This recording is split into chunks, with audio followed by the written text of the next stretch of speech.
நமக்கு துரோகி யாரு எதிரி யாருன்னு தெரியும். ஆனால் எதிரியும் துரோகியும் விட ஆபத்தானவர்கள். அந்த துரோகியும் எதிரியும் தற்காத்து நிற்கிறான் பாரா, நம் இனம் சார்ந்தவன். அவன் தாண்டா பேராபத்தானவன். குறுக்க குறுக்க ஓடுறான்டா, வெட்ட ஓங்கும் போது குறுக்க வந்துடுறான்டா. ஆத்தாடி சின்னத்தா மகன்ல, ஆத்தாடி பெரியம்மா மகன்ல, ஆத்தாடி சித்தப்பாவில. இதுலே தாண்டா நம்ம இது. இனிமே அந்த பாவம் பார்க்க கூடாதரா, ஏறி அடிச்சிட வேண்டியதான்.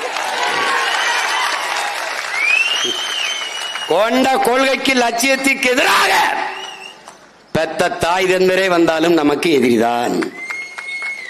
இங்கே போர், லட்சிய கூட்டத்திற்கும் ரசிகர் கூட்டத்திற்கும் இடையே போர், சண்டை.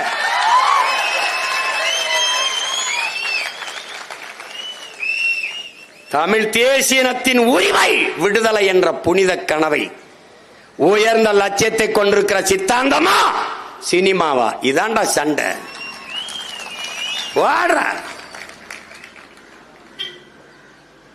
சாதாரண அரசியலாடா நம்ம எடுத்து வைக்கிற அரசியலை இந்த நாட்டில் எவனாவது எதிர்கொண்டு அப்புறங்கள் சும்மா என்ன சொல்லிட்டே இருக்க, நீயே பயந்துருவா. என்னையா இந்த வருத்து வராப்ல அப்படின்னு கொலை வெறியில் இருக்கேன் நான். தம்பி, எல்லா வேதனைக்கும் ஒரே மருந்துதான், சாதனை தான்.